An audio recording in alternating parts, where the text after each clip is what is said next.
every aspect of the fan experience is changing, whether it's ticketing or how you view your sports, to every aspect of personalization that's happening out there.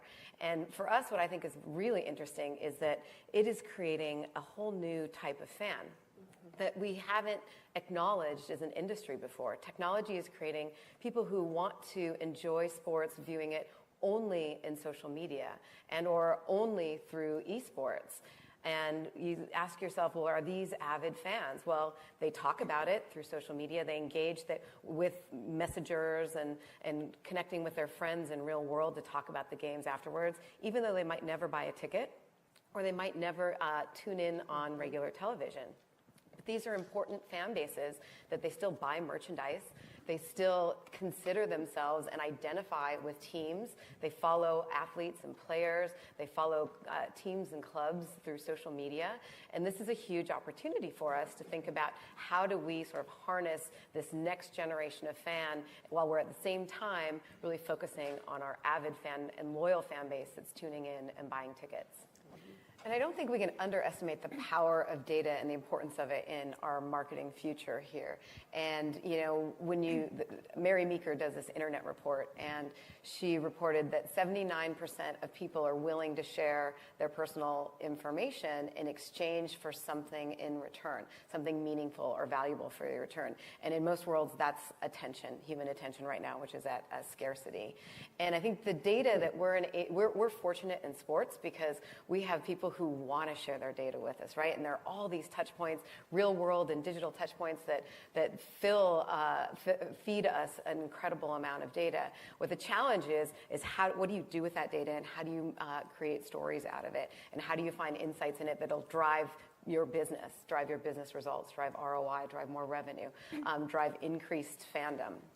And so that's where, the challenge with all of these data sets, especially some of these older data sets, is how do you get them cleaned up and ready to go so that you can operationalize as a business.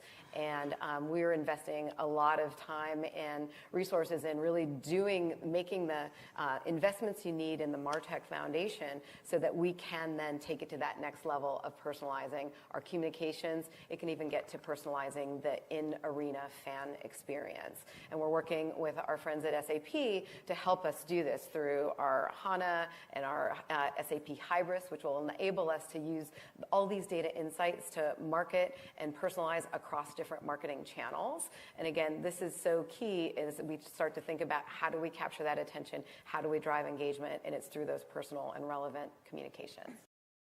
And I haven't seen opposition per se. It's just a challenge to take in all these new technologies that are out there. There's so many companies inventing around AR, VR, AI, every aspect of data and social media around the fan experience, and they all are good ideas, but how do you sort through it all and prioritize, and how do you test and then scale? These are the big challenges that you face. And internally at the league, we see everything, every new technology presents itself to us, and we have to make hard decisions and ask hard questions about how do you prioritize. And I'd say that starting with the foundation is where we're is where you begin. Starting with that foundation of building your technology infrastructure so you can take in all of this data. But that's a trick as well, because you have to teach an organization to have patience while you build. These things are long, multi-year projects, and you've got investments that you've made that may not have payout for a year or two in terms of return on investment, and you have to keep finding those little wins to keep the whole organization moving along with you and is excited about these small innovations before they turn into a bigger part of your company.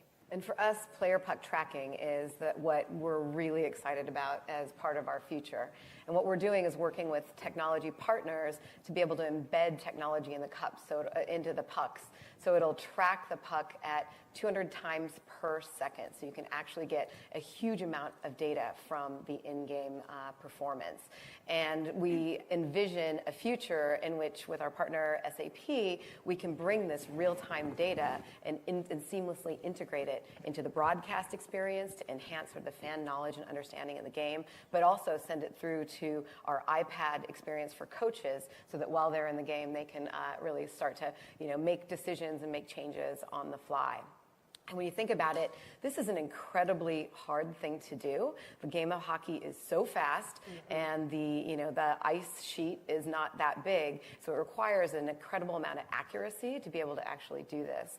And then when you think about there are 60 minutes of live game action per game with very little stoppage, this is a big business problem, a big innovation problem that we're trying to solve, and really excited to roll that out soon. Our role really is to enhance broadcast viewing. And certainly our game is very special. It's well known to be the most popular sport to see live, but sometimes loses it in translation when it's on TV. And HD made a huge difference for us. And 4K, we're very excited to see how that will, as it scales, transform the experience. But we do a lot to really focus on how do we create awareness around tune-in. So we go live through social media. We do this with our broadcast partners. We go live shortly before a game to drive awareness and conversation, to drive that tune-in.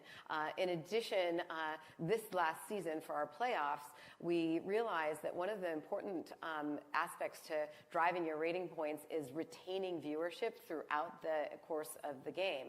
So we worked with our partners at NBC, who created these double boxes. So you could get a live look-in of another game when we're on intermission, so we could help engage and retain our viewers so they didn't go do something else. And that made a huge impact on the success of our ratings. In fact, we had the best ratings that we've had since 1997. So this was a really, really exciting, but simple development that happened in the broadcast space. And I'd say the last thing that we have to do to encourage more viewing, whether it's getting people to in-game or on TV, is just be everywhere. Making sure that we have our game available in Roku and in Apple, and we've been doing some experiments on Twitter in Canada and with Hulu, just making sure that we're where you want, when you want, and how you want to experience your hockey game.